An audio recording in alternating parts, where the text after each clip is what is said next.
Number 47 की तरफ चलते हैं तो उसके अंदर हम लोग बात करते हैं, हाँ इसके अंदर बात करते हैं तो 47वें प्रश्न में लिखा हुआ है कि फंक्शन एफ डिफाइन है। उसके अंदर लिखा हुआ है मेरे पास कि 0 से फाइव इसका डोमेन है और वो है -1 से 1 की ओर। उसके बाद लिखा हुआ एफ एक्स बराबर हमारे पास साइन एक्स लिखा हुआ है। क्या ये आच्छादक फलन है? आच्छादक फलन होने के लिए हमारे पास क्या चाहिए? ये डोमेन है और ये है कोडोमेन। आच्छादक फलन होने के लिए हमारे पास इसकी रेंज निकालते हैं। वो रेंज कितनी निकलेगी? मेरे पास इसके मान निकलेंगे 0 और पाई अगर डोमेन रखेंगे तो इसका मान ऑलवेज पॉजिटिव आएगा, और यहाँ को डोमेन में नेगेटिव भी शामिल है। इसका मतलब रेंज है वो रेंज को डोमेन के इक्वल नहीं आई। अगर रेंज को डोमेन के इक्वल नहीं आई इसका मतलब ये आच्छादक फलन नहीं है। दूसरा ऑप्शन नंबर बी में लिखा हुआ है, दूसरा ऑप्शन में क्या लिखा रखा है कि एक फंक्शन है डिफाइन है 0 से पाई और वो उसका को डोमेन है -1 से 1 और फंक्शन है एफ एक्स बराबर हमारे पास है cos x। तो इसमें x की जगह डोमेन की ये वैल्यू रखेंगे 0 और फाइव के बीच में रखेंगे तो यहाँ दूसरे कोऑर्डिनेट में भी आएगा, पहले में भी आएगा, तो यहाँ पर ये प्लस में भी आएगा और माइनस में भी आएगा। इसका मतलब ये दोनों ही राइट है। इसका मतलब ये को डोमेन रेंज के इक्वल आ गई। अगर को डोमेन अगर रेंज के इक्वल आ जाता है तो वो फलन क्या कहलाता है? आच्छादक कहलाता है। आच्छादक का मतलब होता है 1 1 ऑन टू, तो ये ऑन टू फंक्शन हो गया। राइट बात है। 47वां 48वां, तो इसमें ऑप्शन नंबर बी राइट हो जाएगा। ठीक है, ये बी राइट हो जाएगा। अगला हमारे पास है कि एक प्रश्न है जिसके अंदर लिखा हुआ x² -1 है। इसका आपको डोमेन निकालना है। आपके पास ऑप्शन में क्या दे रखा है? ऑप्शन में दे रखा है -1 से 1, माइनस इनफाइनाइट से 1 की तरफ, और 1 शामिल नहीं है, -1 और 1 भी शामिल नहीं है। ठीक है, और यहाँ पर ले लेते हैं तो अनंत से -1 की तरफ, और 1 -1 तो शामिल है, 1 नहीं है। ये -1 भी शामिल है, 1 भी शामिल है। अगर 1 और -1 शामिल कर देते हैं ना तो यहाँ पर ये नेगेटिव अपॉन में अनंत आ जाएगा, ये अपॉन में 0 आ जाएगा ना, तो इसका मान डिफाइन नहीं होगा, तो मतलब ये तो पक्का ही नहीं होगा। ठीक है, इन दोनों में फर्क क्या है? ये -1 शामिल कर रहा है, इसका मतलब ये भी गलत हो जाएगा, तो पीछे कौन सा ऑप्शन बचेगा? ये बचेगा। ठीक है, इसमें डोमेन बताना है, इसमें डोमेन बनाना, डोमेन है इसके अंदर वैल्यू रखो। आपने -1 रखी तो -1 का स्क्वायर -1 -1 0 हो जाएगा, और ले ये हो जाएगा 1 -1 0। तो ये log 0 का मान डिफाइन नहीं होता, इसका मतलब 1 तो शामिल नहीं होगा, पक्का ही बात। ये 1 शामिल करा, उसको हटा दो पहले से ही। दूसरी बात है -1, इसके अंदर -1 रखेंगे तो ये 2 हो जाएगा और ये 0 हो जाएगा, तो log 2 आ जाएगा, और log 2 डिफाइन है, कोई दिक्कत नहीं कर रहे हैं। अगर अगला बात करें, अगला इन दोनों में देख लेते हैं, 0 से 1 के बीच में होगा, 1 से अनंत के बीच में होगा। अगर 0 से 1 के बीच में आधा रखते हैं मान इसमें, तो 1 माइनस आधा प्लस अंडर रूट आधा का स्क्वायर 1/4 -1 हो जाएगा, तो ये नेगेटिव आ जाएगा, और नेगेटिव डिफाइन नहीं होता है क्योंकि वो हो जाता है अंडर रूट में नेगेटिव आ जाए आने पर उसका मान क्या हो जाएगा? इमेजिनरी हो जाएगा। इसका मतलब ये भी डिफाइन नहीं है, तो कौन सा ऑप्शन बैठ जाएगा? दूसरा ऑप्शन बैठ जाएगा। ये भी डिफाइन नहीं है क्योंकि 1 आ रहा है -1। अगला देखते हैं, क्वेश्चन नंबर 50 में क्या लिखा हुआ है? gx बराबर -1 से 1 में परिभाषित फलन है। समबाहु त्रिभुज के दो शीर्ष दे रखे हमारे पास है। समबाहु त्रिभुज के दो शीर्ष है हमारे पास, एक तो है 0,0 और दूसरा शीर्ष है x, g ऑफ x है। एक शीर्ष ये है, दूसरा शीर्ष ये है। आपको इसका क्षेत्रफल दे रखा है। क्षेत्रफल कितना दे रखा है? समबाहु त्रिभुज का क्षेत्रफल दे रखा हमारे पास है √3/4। अब समबाहु त्रिभुज का क्षेत्रफल का फॉर्मूला होता है 3/4। अगर इसकी भुजा निकालेंगे तो भुजा इन दोनों के बीच में दूरी होगी, और दूरी होगी तो दूरी निकालने का सूत्र क्या होता है? x2 - x1 का whole square plus y2 - y1 का होल स्क्वायर। जब इसका x2 - x1 करते हैं तो gx - 0 का स्क्वायर मतलब x square, y2 - g of x - 0 का स्क्वायर हो जाएगा g ऑफ x का स्क्वायर। अब ये आ जाएगी भुजा। अब क्षेत्रफल का फॉर्मूला क्या होता है? 1/2 base into height BC sine A हो जाएगा, फॉर्मूला हो जाएगा ये √3/4 और 1/2 B और C दोनों इक्वल होती है भुजा के अंदर, तो कोई दिक्कत नहीं करेगा, √ हट जाएगा तो यहाँ बचेगा x² प्लस g(x) का होल स्क्वायर। साइन A का मान कितना दे रखा है, A का मान तो आपको पास इन दोनों के बीच एंगल होता है साइन डिग्री के अंदर 60 डिग्री, प्रत्येक एंगल 60 डिग्री का होता है, √3/4। अब इसका मान निकालेंगे तो कितना आ जाएगा मेरे पास, 1/2 x² plus g² of x² √3/2 बराबर हो जाएगा √3/4। ठीक है, कोई दिक्कत जैसी बात नहीं है। इसने सोल्व किया तो हमारे पास ये आ जाएगा। अरे g(x) का मान क्या क्या हो सकता है, पाई ऑप्शन से चेक करें तो ये रख सकते हैं क्या, ये रख सकते हैं, ये रख सकते हैं। अगर g(x) की जगह ये रख देते हैं तो क्या आ जाता है, 1/2 x², 1 + x² √3/2, इससे ये कट जाएगा, तो ये कट नहीं रहा है, इसका मतलब ये तो बराबर नहीं आ रहा है ना। अगर आप माइनस का रख दे तो √1 - x², तो प्लस वाला तो कट ही नहीं रहा है, x² प्लस 1 - x² √3/2। इसका मान कितना था, x² से x² कट गया तो √3/4, लाना क्या था, √3/4। इसका मतलब ये ऑप्शन मैच हो रहा है, ऑप्शन नंबर 3 इज करेक्ट। ठीक है, अगला क्वेश्चन है हमारे पास 50 हो गया, 51वां क्वेश्चन 51 क्वेश्चन नंबर में है। आपको पता लगाना है कि ये एक ही है या फिर आच्छादक है। प्रश्न नंबर 51 में क्या ले रखा है कि एक फंक्शन है जिसके डोमेन के अंदर तो एलिमेंट है -π/2 से π/2 के अंदर है, और इसके को डोमेन के अंदर एलिमेंट है -∞ से +∞। आपके f(x) का वैल्यू हमारे पास है 1 + 2x। क्या ये आच्छादक है, क्या ये एक ही है। एक ही और आच्छादक को चेक करने के लिए क्या करना है, एक को चेक करने के लिए f(x1) बराबर f(x2), अगर इसकी सहायता से ये रखें तो कितना आ जाएगा, 2x1 बराबर 1 + 2x2। इन दोनों में -1 कर देते हैं तो यहाँ पर क्या हो जाएगा, x1 बराबर x2। अगर x1 बराबर x2 आ गया, इसका मतलब ये क्या फलन क्या है, एक ही फलन है। अब लोग आच्छादक को चेक कर देते हैं, आच्छादक को चेक कर देते हैं। आच्छादक के अंदर क्या होता है, एक्चुअली हमारे पास y की वैल्यू रख देते हैं y + 2x। अगर x का मान निकालेंगे तो 2x का मान कितना हो जाएगा, y - 1, x का मान हो जाएगा y - 1/2। अगर y - 1/2 आ गया तो x का y का मान क्या क्या रख सकते हैं, तो y का मान यहाँ पर -∞ से +∞ के लिए कुछ भी रख सकते हैं, क्या कोई दिक्कत करेगी क्या। तो यहाँ पर अगर हम लोग बात करें इसके अंदर वैल्यू रखनी चाहे तो यहाँ पर ये डोमेन को डोमेन है वो रेंज के इक्वल आ रहा है क्या, बिल्कुल नहीं आ रहा है, को डोमेन और रेंज इक्वल नहीं आ रही है। क्यों, क्योंकि यहाँ पर एक्चुअली वैल्यू रखेंगे तो यहाँ पर मान ये -∞ से ∞ की तरफ नहीं आएगा, मतलब ये डोमेन को डोमेन इक्वल नहीं आ रहा है, इसका मतलब ये आच्छादक फलन नहीं है। इसका मतलब यहाँ पर 51वें क्वेश्चन में यह आच्छादक फलन भी नहीं होगा। क्यों, क्योंकि यहाँ पर एक्चुअली क्या हो जाता है कि यहाँ पर ये -1/2 है, आपके पास -1 - π से 1 + π के बीच में ये लाई करेगा ये वैल्यू, तो यह दिक्कत जैसी बात नहीं है। अगला क्वेश्चन देखते हैं, 51वां हो गया। 52वां क्वेश्चन है। 52वें क्वेश्चन में क्या लिखा हुआ है, f(x) बराबर हमारे पास दे रखा है bx² + cx + d। आपको निकालना है b और c के मान, जिसके लिए हमारे पास लिखा हुआ है f(x + 1 - f(x) बराबर 8x + 3 कौन संतुष्ट कर रहा है। आपको पता लगाना है कि इसमें इसकी वैल्यू को कौन संतुष्ट कर रहा है। अगर जो वैल्यू को संतुष्ट कर रहा है और वही उत्तर हो जाएगा हमारे पास। ठीक है, देखो इधर 52वें क्वेश्चन में क्या लिखा हुआ है, bx + cx + d बराबर b और c के मान, जिसके लिए ये फलन है, दोनों का अंतर है वो 8x + 3 के बराबर आ जाएगा। x की जगह हम लोग x + 1 लिख देते हैं तो यहाँ पर कितना आ जाएगा, b ऑफ x + 1 का square plus c of x + 1 है माइनस प्लस d हो जाएगा, bx² + cx + d, इसके आगे लग जाएगा माइनस बराबर 8x + 3।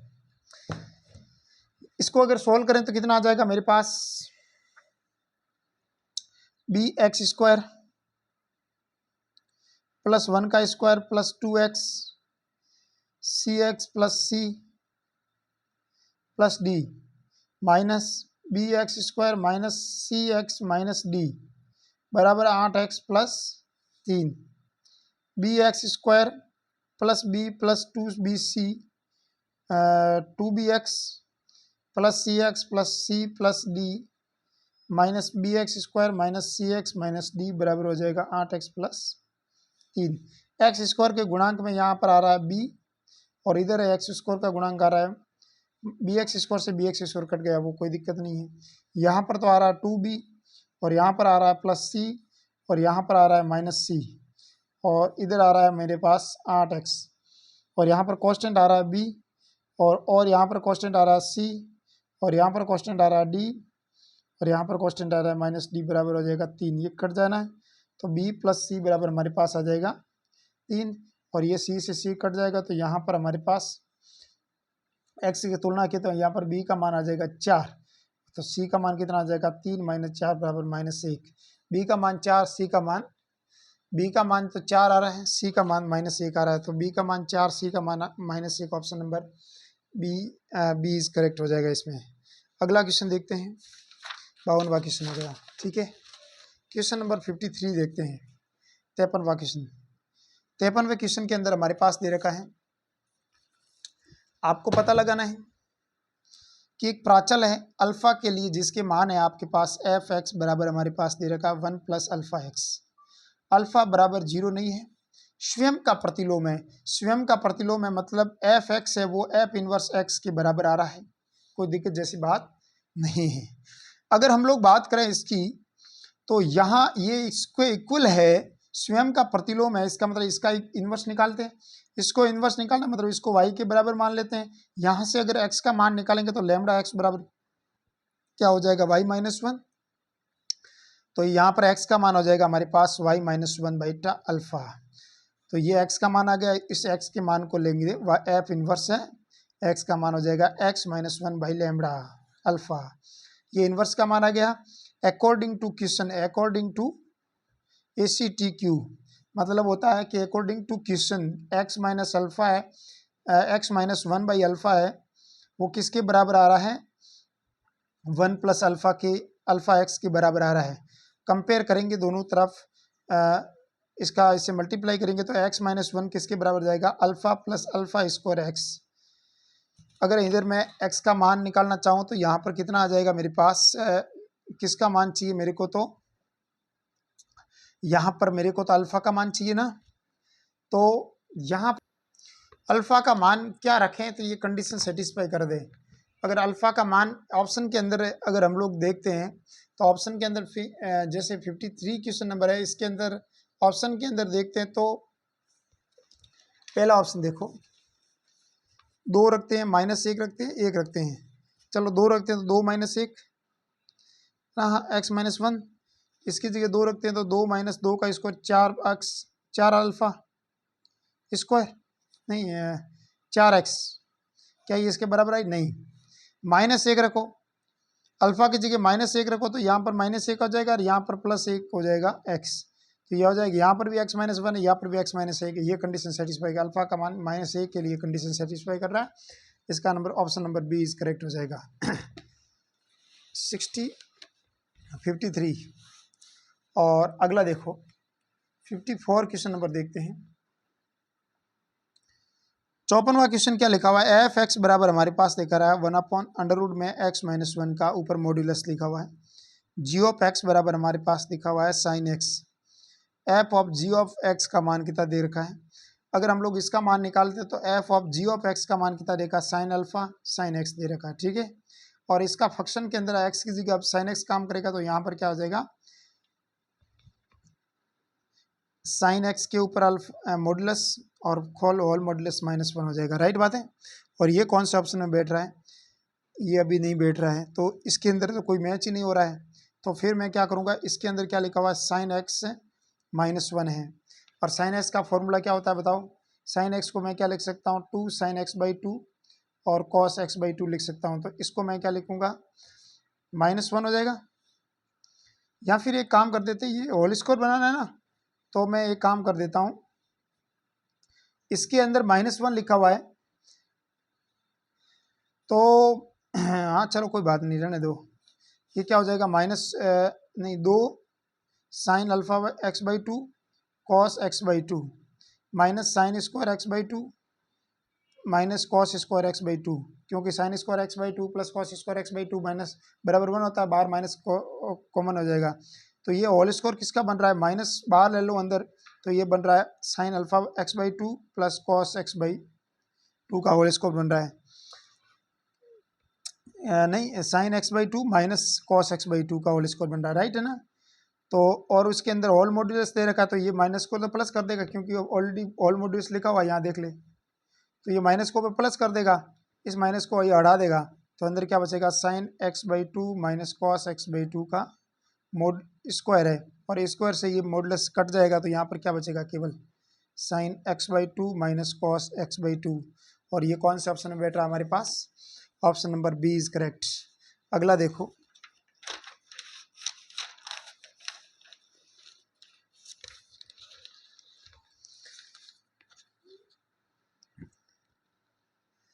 एक लिखा हुआ है 55वां प्रश्न में लिखा हुआ है कि यदि समुच्चय ए में 3 अवयव है, बी में 4 अवयव है, ए में तो कितने अवयव है 3 और बी में कितने अवयव है 4। उसके बाद लिखा हुआ है ए से बी में परिभाषित किए जाने वाले सभी एक ही फलनों की संख्या कितनी होगी। ए से बी में फलन है वो ए से बी में परिभाषित है, तो आपको निकालना है इसके सभी एक ही फलनों की संख्या। एक ही फलनों की संख्या, एक ही फलनों की संख्या कितनी होगी। अगर एक ही फलनों की संख्या अगर आपको निकालनी है तो यहाँ पर कैसे निकालेंगे। सबसे पहले हम लोग देखते हैं एक ही फलनों की संख्या निकालने के लिए हम लोग क्या कर देते हैं कि एक ही फलन किसे कहते हैं, मतलब यहां पर अगर मेरे पास कितने एलिमेंट है ए के अंदर, 1 2 3 बी के अंदर एलिमेंट कितने हैं 4, ए बी सी और डी। अब बताओ एक ही फलनों की संख्या अगर निकालनी है तो ये कितने, ये 1 है वो कितने जगह जा सकता है, कितने के साथ रिलेशन बना सकता है, इसके साथ इसके साथ इसके साथ और इसके साथ, 4 के साथ बना सकता है, राइट। अब ये किसके साथ बना सकता है, ये किसी ने एक के साथ बना दिया तो वो वापिस हटेगा नहीं, मतलब कि एक के साथ बना दिया तो अब ये एक के साथ बनेगा नहीं, राइट बात है। एक की फलनों का प्रत्येक एलिमेंट के साथ रिलेशन बनेगा, तो ये 1 2 और 3 के साथ बना सकता है, तो इंटू 3 हो जाएगा। चलो ये इसके साथ फिक्स हो गया, तो ये इसके पास कितने चांस हो जाएंगे 2, तो बी ये 3 है, इसके पास जा सकता है, इसके पास भी जा सकता है, तो ये 2 के साथ जा सकता है। अब इसको गुणा करेंगे तो 4 3 12 12 2 24, और 24 ऑप्शन में कौन से में ऑप्शन बैठ रहा है, 24 राइट हो जाएगा इसका आंसर, ठीक है।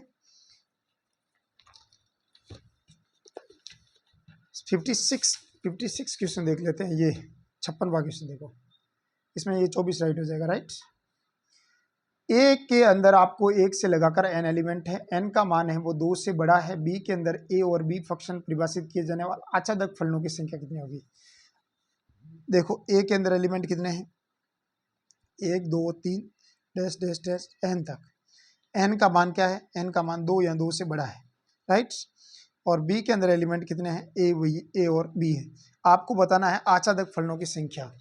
अगर मैं आच्छादक फलनों की संख्या अगर बात करूं तो कैसे निकाल रहे आच्छादक फलनों की संख्या, तो इसमें कुल आच्छादक फलनों की संख्या अगर निकाल परिभाषित को अगर कुल फलन निकालने हैं तो 2 की पावर n हो जाएगा फॉर्मूला, कुल फलन हो जाएंगे 2 की पावर n।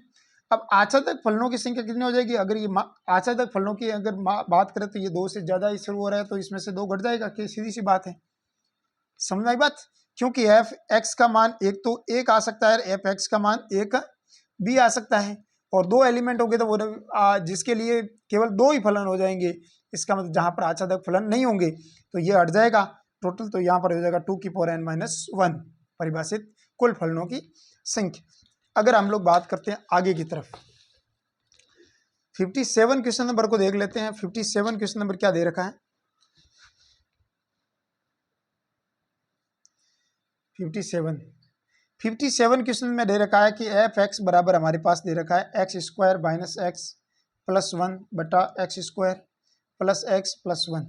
आपको रेंज निकालनी है, आपको परिसर निकालना है, परिसर निकालने के लिए हम लोग क्या करते हैं, y के बराबर मान लेते हैं x square minus X plus 1 बटा x square plus x plus 1, इसको इससे मल्टीप्लाई किया तो कितना आ जाएगा मेरे पास, Y x square Y X plus Y बराबर हो जाएगा X square minus X plus 1 हो जाएगा। एक्स स्क्वायर एक्स सभी को इधर ले लेते हैं, y x square plus y x हो जाएगा plus y minus x square plus x हो जाएगा माइनस 1 हो जाएगा बराबर 0। अगर इसको वाई माइनस 1 लिख लेंगे, यहाँ पर एक्स स्क्वायर आ जाएगा और यहाँ पर हो जाएगा वाई प्लस 1 करेंगे तो यहाँ आ जाएगा एक्स और इधर आ जाएगा वाई माइनस 1 बराबर हो जाएगा 0। अगर ये फलन है, अगर इस फलन की अगर बात करें तो इस फलन की रेंज निकालनी, तो रेंज का मतलब होता है कि बी स्क्वायर माइनस 4ac का मान क्या होना चाहिए, 0 या 0 से बड़ा होना चाहिए। बी का मान यहाँ पर क्या काम करेगा, वाई प्लस 1, वाई प्लस 1 का स्क्वायर है वो 4a का मान कितना है वाई माइनस 1, सी का मान कितना है वाई माइनस 1, इसको greater than and equal to 0 होता है। वाई प्लस 1 का स्क्वायर है वो किसके बराबर हो जाएगा, वाई माइनस 1 का स्क्वायर के बराबर हो जाएगा और बड़ा होना चाहिए। ये कंडीशन किसके अंदर सेटिस्फाई कर रहते हैं। अगर इसकी कंडीशन की बात करें तो यहाँ पर ये कंडीशन किसके बराबर सेटिस्फाई कर रही है, तो एक काम कर सकते हैं यहाँ पर, अगर मैं आपसे बात करूँ इसमें कॉमन लेने की, तो इसके गुणनखंड बनाते हैं। क्या गुणनखंड बन सकते हैं, देखो इधर वाई स्क्वायर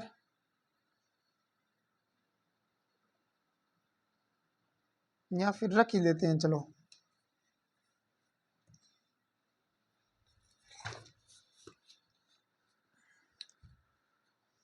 क्या ये हो सकती है रेंज, क्या ये हो सकती है रेंज, क्या ये हो सकती है, क्या ये हो सकती है, कौन है वो जो इस कंडीशन को सेटिस्फाई करा देता है। तो देखो रियल नंबर तो होगा ही नहीं, पक्की बात, ना पॉजिटिव होगा, ठीक है, उसके अंदर तो नेगेटिव आ जाएगा। अगर 3 रखते हैं तो क्या होता है, 3 रखो, देखो 3 प्लस 1 कितना हो जाएगा, 4 का स्क्वायर, और इधर 3 रख दे तो कितना हो जाएगा, 3 माइनस 1 2 का स्क्वायर 4 होता है, क्या 4 0 के बराबर आ गया, इसका मतलब तो 3 पक्का ही होगा। अगर 3 से बड़ा 4 ले लेते तो 4 का 4 1 5 कितना 25 हो जाएगा, और 3 से बड़ा 4 ले लेते 4 माइनस 1 कितना हो जाएगा, 3 3 4 3 12 हो जाएगा। और यहाँ पर ये कंडीशन को अगर देखें तो यहाँ पर मैंने 4 लिए, 4 इंटू 5 5 का स्कोर हो जाएगा, और 4 इंटू 5 9 चौक 36 हो जाएंगे ना यहाँ पर। तो ये क्या 0 से बड़ा हो रहा है, नहीं हो रहा है, इसका मतलब ये कंडीशन नहीं आएगी, इसका मतलब ये भी नहीं आएगा और ये भी नहीं आएगा और ये भी नहीं आएगा, तो कौन सा ऑप्शन बैठेगा, ये बैठेगा, बिल्कुल सही है। अगला देखो, ये अपने 56 हो गए, 58 क्वेश्चन देख लो। 58 क्वेश्चन में दे रखा है हमारे पास एफ एक्स बराबर हमारे पास दे रखा 3 ई की power under root x square minus 1 log of x minus 1 का आपको रेंज निकालनी है, इसका परिसर निकालना है। परिसर निकालना, तो परिसर के लिए हम लोग क्या करते हैं, इसको y के बराबर मान लेते हैं 3 ई की power under root x square minus 1 log of x minus 1, ठीक है। फिर हम लोग क्या, इसका मतलब इसको परिसर को अगर परिभाषित होने के लिए सबसे पहली कंडीशन तो ये होनी चाहिए कि एक्स स्क्वायर माइनस 1 है, इसका मान क्या होना चाहिए, इसका मान 0 से बड़ा होना चाहिए, सीधी सी बात है। दूसरी बात, x माइनस 1 का मान 0 नहीं होना चाहिए, 0 से बड़ा होना चाहिए। ये दो कंडीशन सेटिस्फाई किसके कर रहे हैं, अगर यहाँ पर x प्लस 1 और x माइनस 1 लिख देते हैं तो वो भी 0 से बड़ा होना चाहिए, राइट बात है। और यहाँ पर x माइनस 1 का मान 0 से बड़ा होना चाहिए। अब देखो x माइनस 1 का मान 0 से बड़ा है तो x प्लस 1 का मान कितना आएगा। अगर इसकी डोमेन की बात करें तो इसका, अरे इसका डोमेन ही निकालना था, डिमांड डोमेन में क्या आ जाएगा, इसमें 1 से इसके लिए डिफाइन हो जाएगा, 1 खुद नहीं आएगा, 1 आए तो यहाँ पर 1